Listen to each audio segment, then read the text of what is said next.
Hello, Gene Schwimmer here. Welcome to today's vlog.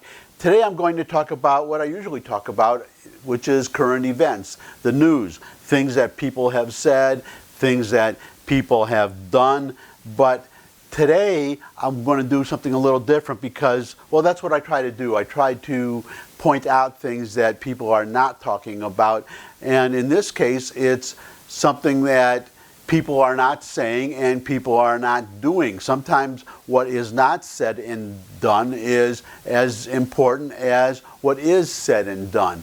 So that's what I'm going to talk about today, starting with, well, this is not somebody who we haven't heard from. This is somebody whom we have heard from a lot, which is the Squad.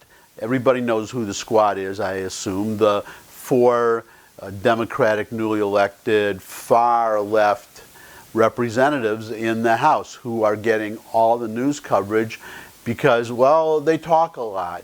I'm talking about Ilhan Omar and Rashida Tlaib and the other two. But it's very interesting that there's, well, as Nancy Pelosi said, there are only four of them. In the House, they have obviously just 4 votes themselves. They don't seem to have picked up a lot of supporters. I could be wrong, but it's not a great number. But a larger number is the so-called problem solver caucus.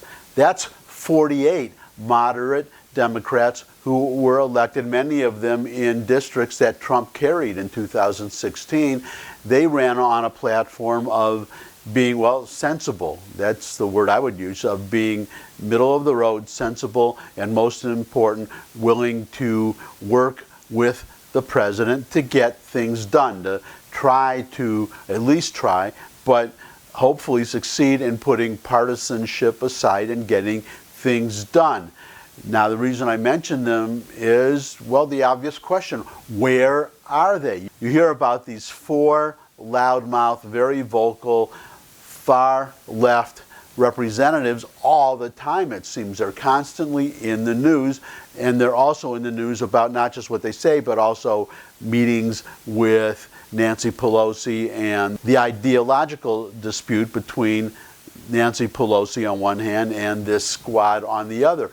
But we don't hear anything from the Problem Solvers Caucus, this much larger, 48 members, as I said, group of moderate Democrats. Where are they? Why are they not speaking up? Or maybe they are speaking up and the media just are not covering them, but that's another question, because if they are speaking up, I would expect at least the conservative media to report on them. So they're just being quiet, and I'm just puzzled as to why. Well, one reason, I suppose, is that because they're moderates, they don't want to make a lot of noise, but they should speak up. If you can have a 4-member squad of very liberal Democratic representatives, why can you not have a platoon of 48 moderate Democrats speaking up and speaking against these 4 far-left Democrats? Number one, it would be an opposing point of view, but number 2, it would show that their numbers are much larger. So that's my question. Where the heck are you? If you're watching this, one of the members of my proposed platoon, then speak up. I would love to know. Where are you? Why are you not talking? I hope we will hear from you. Put it this way, people better hear from you before the election, or you may not be back in 2021. That's just my little helpful tip, if you're willing to take a tip from a conservative. And that's the vlog for today. As usual, thanks for stopping by. Thumbs up if you liked the video. Share it, tweet it out to your friends, put comments in the comments section, and subscribe.